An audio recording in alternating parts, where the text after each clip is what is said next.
Сәлем балалар. Бүгін бізде сабақта әліпби 1-ші сынып 31-ші сабақ. Тақырыбымыз Қ дыбысы мен әрпі. Балалар, каналға тіркеліп лайк басып, қоңыраушаны басып қоюды ұмытпаймыз. Себебі жаңа сабақ сіздерге бірінші болып көрінетін болады. Балалар, Қ қандай? Дауыссыз дыбыс, иә?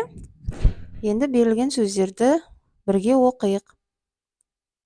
Ақ, тақ, қар, арқар, қалақ, салақ, қала, аққала, қалта, тақта, алқа, талқан, қара, қарақат, қалқан, алақан.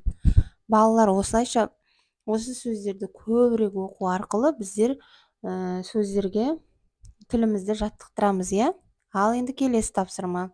Яшықтарға, яғни берілген кестелерге сөздерді келістіріп жазамыз. Бірінші суретте не деп жазылған? Ақ қант, ақ мата, ақ қозы, ақ таққа. Осылайша жазуымызға болады. Ал енді келесіде 3 яшық берілген, иә? 7 тақсан. Екінші сөйлем. Анау қара тақта. Балалар, осылайша біз берілген сөздерден сөйлем құрап жаздық, иә? Сөздерді келістіріп, сөйлем құрап жаздық. Осылай өздеріңізге берілген тапсырмаларды мұқият орындаңыздар, балалар. Ал енді балалар, келесі тапсырмаға суретке қарайық. Суретте не берілген?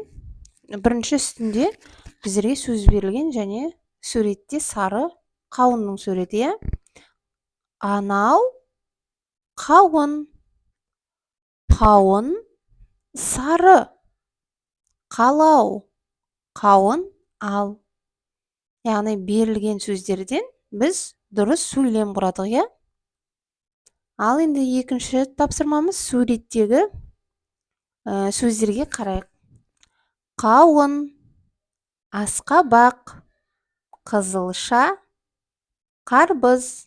Суретте, яғни әкесі мен баласы күздегі дайын, жаздай піскен дайын жемістерді алып жатыр, иә? Суретте қауынның, асқабақ, қызылша, қарбыз бар. Ал енді суреттің жоғарғы жағында өздеріңіз білетін қызыл және көк түстерде яшық берілген, иә?